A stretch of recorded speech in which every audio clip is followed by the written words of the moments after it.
Bismillahirrahmanirrahim. Alhamdulillahirabbil alamin. Sallallahu wasallam ala sayyidina Muhammadin khatamil anbiya'i wal mursalin wa ala alihi wa sahbihi wa tabi'in.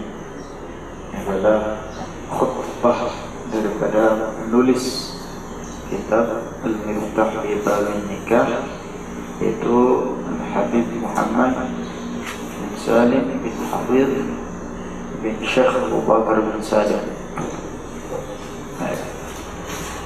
Beliau memulainya dengan Bismillahirrahmanirrahim, menyebut nama Allah yang zatnya Allah adalah Maha Pengasih dan Maha Penyayang. Alhamdulillahirabbil alamin, segala puji bagi Tuhan alam semesta. Alhamdu, makna kalimat alhamdu di sini alnya namanya al-apa? Istighraq. Jenis. Ai kullul hamdi, segala pujian. Segala pujian ai jami'ul mahamidil arba'ah, yaitu hamdul khaliq lil khaliq, seperti Allah memuji dirinya sendiri dalam Al-Quran. Hamdul khaliq lil makhluq, seperti Allah memuji Nabi Muhammad sallallahu alaihi wasallam. Hamdul makhluq lil khaliq, itu seperti pujian kita kepada Allah.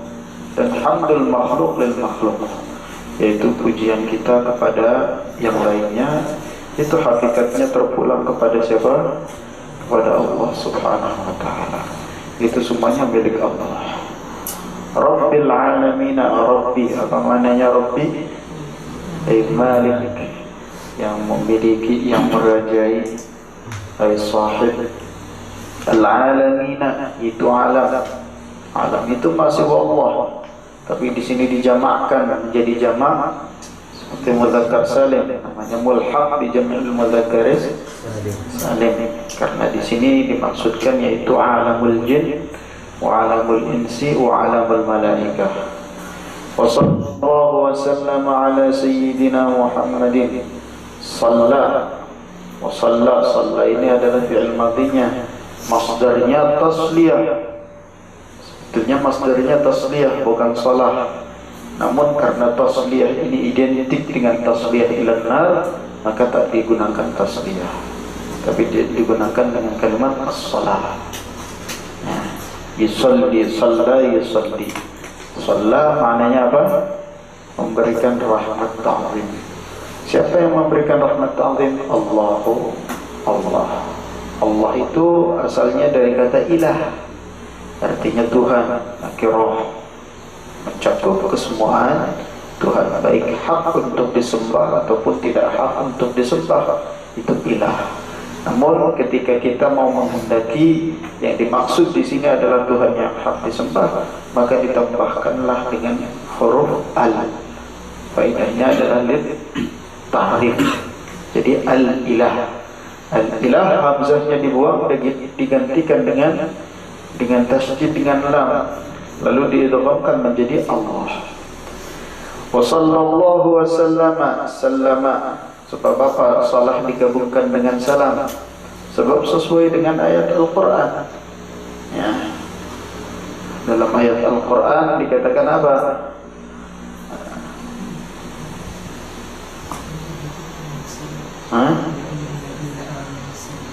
Sallu alaihi wa sallimu. Sallu alaihi wa sallimu, bersalawatlah dan bersalamlah.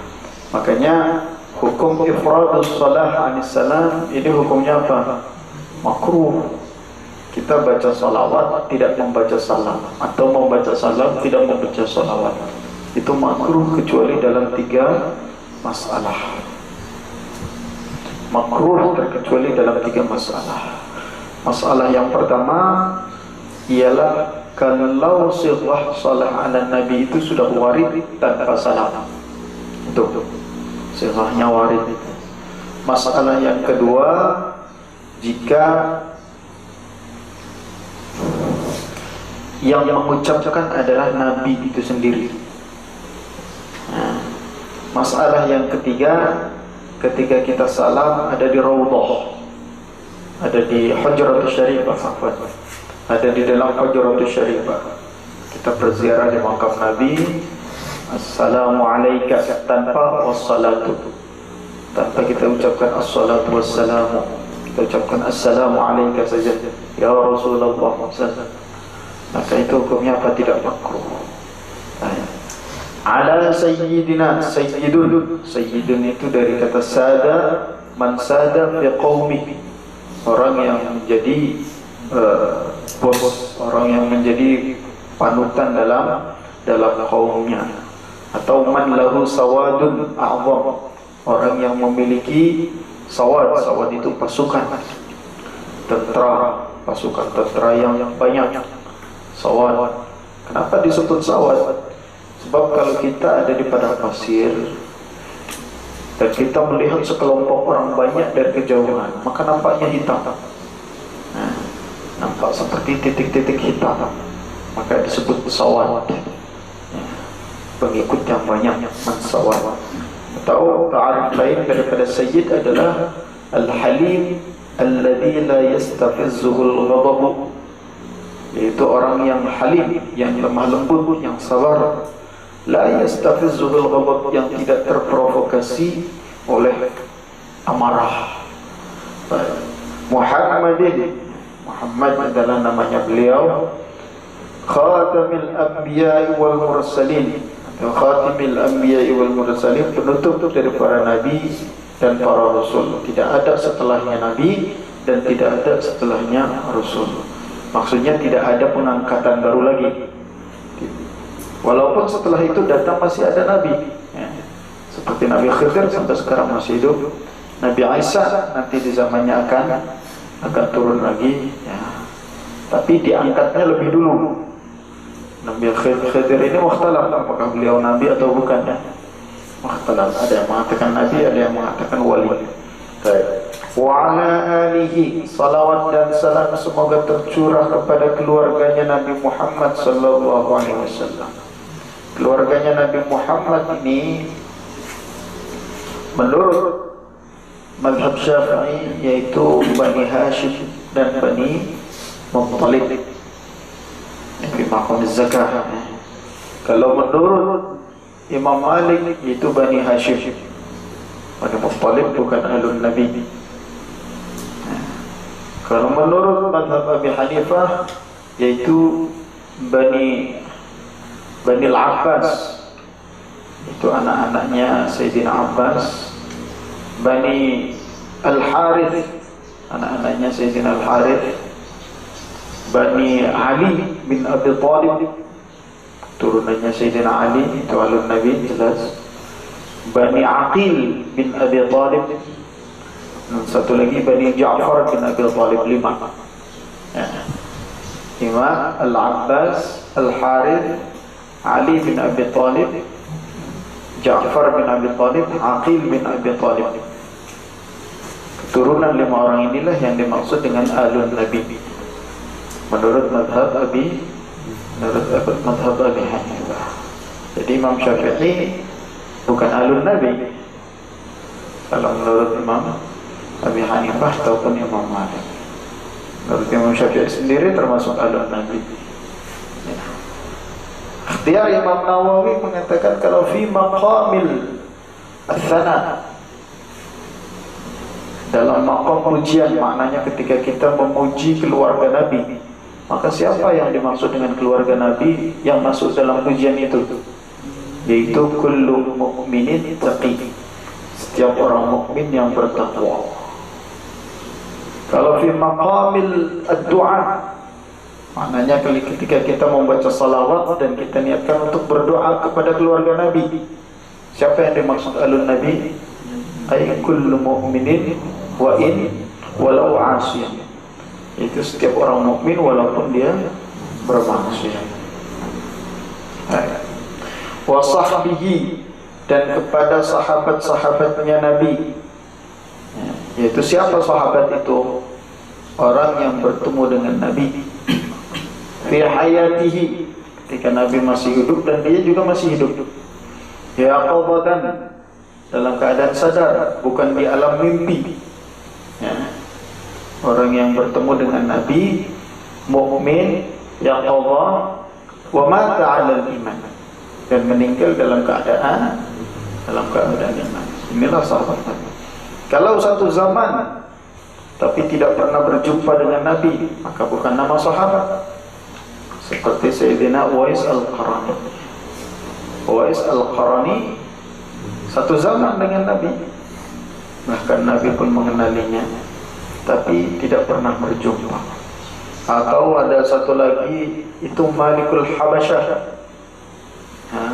Raja Habasyah, Raja Ethiopia, yang menolong orang-orang Muslim di hijrah yang pertama, ya kan?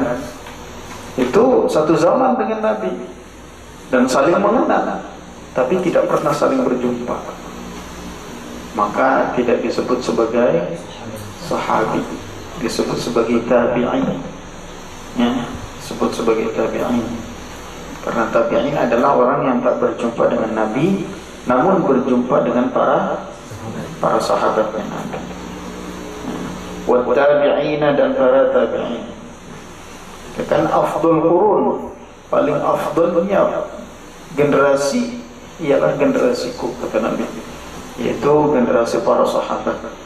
Summal ladzina yalunahum, kemudian generasi yang setelahnya, itu tabi'in. Summal ladzina yalunahum, kemudian yang setelahnya lagi. Nah, makanya Imam Abi Hanifah punya sebuah jargon atau perkataan, kalau perkataan itu datang dari para sahabat, para tabi'in, para sahabat, katanya Imam Abi Hanifah, maka saya akan mengikutinya, apapun itu, masuk akal ataupun tidak. Tapi kalau bukan dari mereka, fahum rijal wa nahnu rijal, katanya. Mereka laki-laki, kami pun laki-laki. Mereka berpemikiran, kami pun berpemikiran. Orang. Anehnya Imam Abi Hanifah berani berpendapat, berani berbeza pendapat, kalau selain dari pendapat para sahabat. Wa tabi'in wa ba'du. Wa ba'du asalnya kalimat amma ba'du. Amma ba'du asalnya kalimat mahma yakun min syai'in ba'du. Makanya setiap ada kalimat wa ba'du, amma ba'du, mesti setelahnya ada fa. Itu fa-nya namanya fa jawabiyah. Fa jawab. Syaratnya mana? Syaratnya mahma. Ya, tapi di sini dibuang, diringkas menjadi wa ba'du. Mahma yakun min syai'in diganti dengan amma. Amma diganti dengan wa. Nah, jadinya wa ba'du. Ba'du, kenapa tidak wa ba'din? Kenapa tidak wa ba'dan? Kenapa tidak wa ba'dun? Kenapa mabni? Ini nanti akan diterangkan dalam Qatrun Nada, Uballus Sada, dan juga dalam kitab Syuzurul Dhahab, syarahnya akan diterangkan i'rab tentang ba'du, bahwa qablu dan ba'du, sebelum atau setelah, maknanya qabla atau ba'da, jika dia diidhafahkan dan mudhaf ilaihnya ditakdirkan, mudhaf ilaihnya dibuang tapi ditakdirkan, dikira-kirakan adanya seperti ini. Jadi sebenarnya apa? Wa ba'dal basmalati wal hamdalati was salati was salami, ada mudhaf ilaihnya kan? Wa ba'dal basmalati, mudhaf ilaihnya dibuang, al basmalatinya dibuang, maka hukumnya apa? Maka hukumnya mabni ala dhamm. Kalau mudhaf ilaihnya dibuang tapi dikira-kirakan, secara makna dikira-kirakan, maka dia hukumnya mabni dhammah. Jadi dibacanya wa ba'du. Seperti dalam ayat lillahil amru min qablu wa min ba'du. Jawabnya apa? Faqad sa'alani, maka sungguh telah meminta kepadaku ba'dur raghibina, setengah daripada orang-orang yang mencintai ilmu, menginginkan ilmu, minal ikhwani, daripada saudara-saudara se-Islam, akhul fil Islam, innamal mu'minuna ikhwah Orang-orang mukmin adalah satu sama lain ialah saudara. Minal ikhwani, daripada saudara-saudara se-Islam, as-sadiqina, yang sungguh-sungguh. Sadiq itu maknanya banyak. Bisa jadi maknanya jujur, ya kan? As-sadiqina, yang sungguh-sungguh atau yang jujur. Meminta apa? Mana fa'il maf'ulnya sa'ala? Faqad sa'alani an ajma'a. Memintaku apa? Meminta supaya aku mengumpulkan. Bahasanya ini ajma'a, bukan u'allifa. Ini tawadhu'nya beliau. Ya. Ajma'a, kalau u'allif mengarang. Kalau mengarang itu maknanya dia membuat pemikiran sendiri. Kalau ajma'a, beliau hanya mengumpulkan. Ambil ibarah dari kitab, dari Tuhfah, dari Nihayah, dari Mughni, dari kitab-kitab, kemudian dikumpulkan, diringkas. Ini namanya jam'. Ya. Macam kalau kamu hari itu kumpulkan masalah udhiyah, kumpulkan dari Bushr al-Karim, dari Bajuri, dari kitab ini, dari kitab ini. Ini namanya jam', bukan mengarang. Ya. Bukan u'allifu, lakin ajma'. Ajma'a, untuk mengumpulkan ma, benda atau ilmu, tajibu, yang wajib, ma'rifatuhum, mengetahuinya. Mengumpulkan apa? Mengumpulkan sesuatu yang wajib diketahui. Wajib diketahui oleh siapa? Ala mubashiri aqdin nikah, wajib diketahui oleh orang yang melaksanakan akad nikah. Mubashir maknanya apa? Dia melaksanakan akad nikah, dia menjadi wali, dia menjadi saksi, ya kan? Atau dia menjadi akidnya itu sendiri. Dia wajib tahu. Minal umuril lazimah, apa saja yang perlu diketahui, yaitu benda-benda yang wajib. Karena pembahasan tentang fikih itu banyak, luas. Ya. Luas, pembahasan tentang fikih itu luas, dan dalam kitab Mukhtasar ini hanya yang perlu diketahui saja, yang wajib diketahui saja, al-lazimah, syar'an, secara syar'an. Mengikut madhab siapa? Ala madhabil Imam Syafi'i. Beliau diminta untuk mengumpulkan permasalahan-permasalahan tentang nikah sesuai madhabnya Imam Syafi'i, ya, sesuai madhabnya Imam Syafi'i. Di sini tidak diterangkan tentang khilafiyah, karena memang Mukhtasar sifatnya kitab kecil, kitab tipis saja, nipis, ya, Mukhtasar, makanya tidak dijelaskan tentang khilaf madhab. Walaupun nanti secara istiqra' dalam keterangan kita perlu terangkan juga, ya. Jadi mengikut pada madhabnya Imam Syafi'i, dan madhab yang dimaksud di sini adalah madhab jadid. Perlu diketahui bahwa Imam Syafi'i memiliki dua madhab, madhab qadim dan madhab jadid.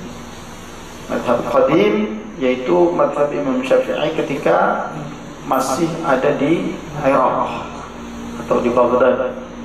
Nah, jadi setelah Imam Syafi'i belajar di Madinah, setelah dari Mekah nih, Imam Syafi'i dilahirkan di Gaza. Ada banyak riwayat, ada yang mengatakan di Yaman, ada yang mengatakan di Mina. Nah, tapi yang paling masyhur, beliau dilahirkan di Gaza, di Palestina, di Syam. Nah, setelah dari Gaza, beliau ke Mekah untuk belajar ilmu agama. Beliau menghafal Al-Quran umur 7 tahun dan menghafal Al-Muwatta umur 12 tahun. Muwatta itu mungkin kalau sekarang Sahih Bukhari, ya. Zaman Imam Syafi'i belum ada Sahih Bukhari, ya. Adanya kitab paling ashahul kutub fi ilmi al-hadith pada zaman Syafi'i, yaitu Al-Muwatta, karangan Imam Malik, gurunya beliau. Al-Muwatta ini paling sahihnya. Sahih Bukhari ada setelah Imam Syafi'i. Imam Syafi'i punya murid Imam Ahmad bin Hanbal. Imam Ahmad punya murid Imam Bukhari. Imam Bukhari punya murid Imam Muslim. Jadi Sahih Muslim ini datang setelah muridnya Imam Syafi'i. Ya, makanya zaman itu ashahul kutub ba'da al-Quran Al-Muwatta. Tapi kalau zaman sekarang ashahul kutub ba'dal Quran Sahih Bukhari dan Sahih Muslim. Makanya di dalam hadis arba'in itu dikatakan wa huma ashahhul kutubil musannafah, itu paling sahihnya kitab yang dikarang, bukan kitab yang diturunkan. Kalau paling sahihnya kitab yang diturunkan apa? Paling sahihnya kitab semuanya Al-Quran, tapi kitab yang dikarang paling sahih Sahih Bukhari dan Sahih Muslim. Setelah beliau menghafalkan itu semua, umur 15 tahun beliau sudah menjadi mufti. Imam Syafi'i. Umur 15 tahun sudah menjadi mufti, diangkat untuk menjadi mufti. Setelah itu beliau berpindah kemana? Ke Imam Malik. Setelah itu berpindah ke Baghdad. Di Baghdad mendirikan sebuah madhab, namanya madhab Qadim. Murid-muridnya yang terkenal dari madhab Qadim ialah Imam Ahmad bin Hanbal. Itu punya madhab sendiri sampai. Kemudian Imam Dawud Al-Zahiri, itu juga muridnya Imam Syafi'i dari madhab Qadim, madhab ketika beliau masih ada di Baghdad. Setelah dari Baghdad beliau pindah kemana? Ke Mesir. Di Mesir ini mendirikan madhab baru lagi. Inilah madhab yang sekarang. Jadi kalau dikatakan madhab Syafi'i, maka maksudnya adalah madhab jadid. Bahwa madhabi, kata Imam Syafi'i, madhab jadid itulah madhab Imam Syafi'i. Bukan maknanya madhab qadim bukan madhab Imam Syafi'i, bukan. Maknanya kalau ada khilaf antara madhab jadid dan madhab qadim, maka yang kuat, yang mu'tamad adalah madhab jadid. Kecuali dalam 18 masalah. Dalam 18 masalah ini madhab qadim lebih kuat. Di antaranya adalah masalah waktu salat maghrib. Kalau menurut madhab jadid, waktu salat maghrib itu berakhirnya setelah melaksanakan salat dan syarat-syaratnya salat dan kesunahan. Tapi kalau menurut madhab qadim, yaitu bighurubi syafaqil ahmar, dengan tenggelamnya atau hilangnya mega yang berwarna merah. Mana yang mu'tamad? Ini yang qadim. Ada 8 masalah. Ala madhabil Imam Syafi'i. Madhab qadim ini, madhab jadid ini, di antara ulama-ulama yang menjadi muridnya Imam Syafi'i, pemuka-pemukanya, yaitu khalifahnya di Halaqah, yaitu namanya Imam Al-Huwaiti. Kemudian ada lagi Imam Al-Muzanni. Dua tokoh ini memiliki sebuah karya Mukhtasar Muzanni dan Mukhtasar Huwaiti. Rabi' Al-Muradi, banyak ulama-ulama Al-Auza'i daripada madhab jadid ini.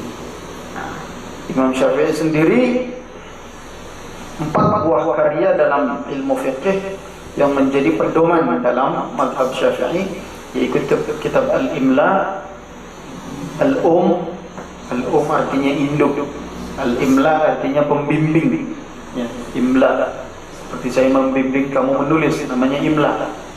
Dengan Mukhtasar Huwaiti dan Mukhtasar Muzanni. 4 kitab ini diringkas oleh Imam Al-Haramain. Satu kitab namanya Nihayatul Matlab, sekitar ada 30 jilid. Imam Haramain Nizamiyah, 30 jilid. Banyak tidak? Banyak. Ada lagi banyak. Itu Imam Ibn Asakir, dia punya karya Tarikh Dimashq 200 jilid. Siapa yang nak menghafalkan? 4 jilid 4 kitab ini dirangkum dalam satu kitab Nihayatul Matlab. Kemudian muridnya Imam Haramain, yaitu Imam Ghazali, meringkas kitab ini, terlampau panjang, terlampau luas, diringkas oleh Imam Ghazali, yang diberi nama kitabnya Al-Basit. Basit maknanya apa? Luas. Masih luas itu. Diringkas lagi, dikecilkan lagi. Al-Wasit, wasit tengah-tengah, wasat, tak terlampau luas. Dikecilkan lagi.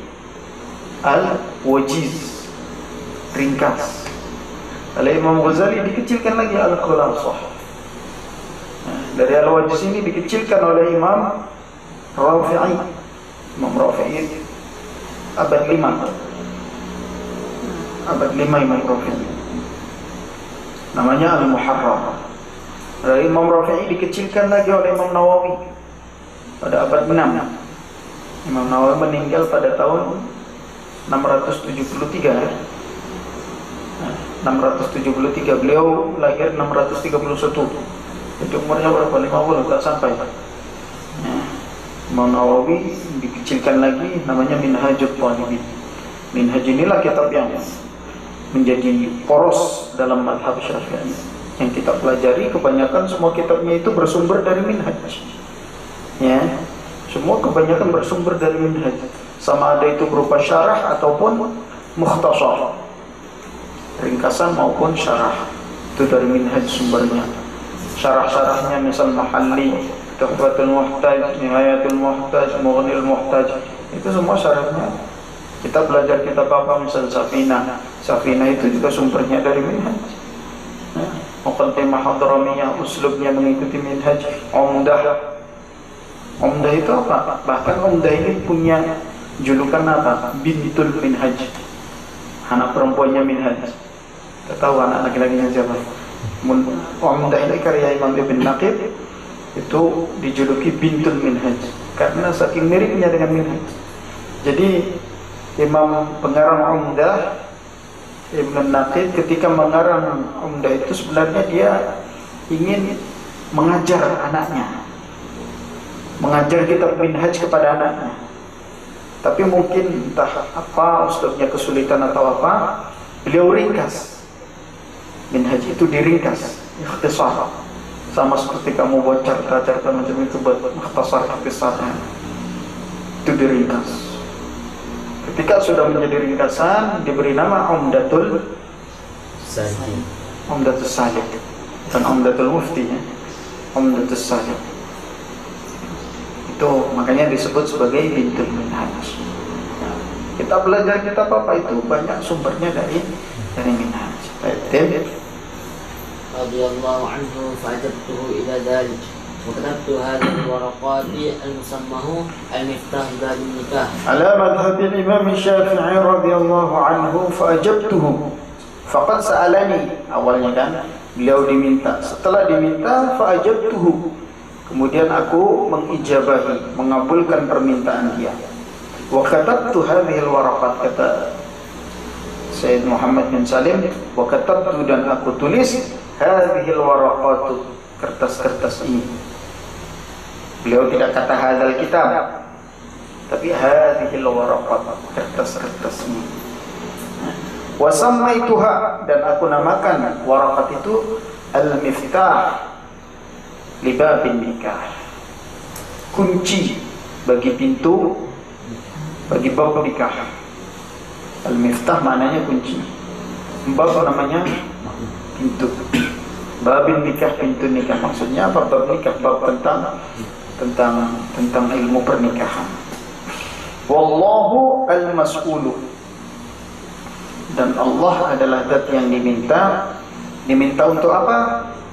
Ay yaj'ala dzalika khalisan liwajhihil karim, agar menjadikan dzalik itu apa? Katabtu hadhil waraqat, menulis kitab ini dijadikan khalis, penulisan yang ikhlas, amal yang ikhlas, amal yang tulus, liwajhihil karim, karena zat ridhonya Allah yang maha mulia.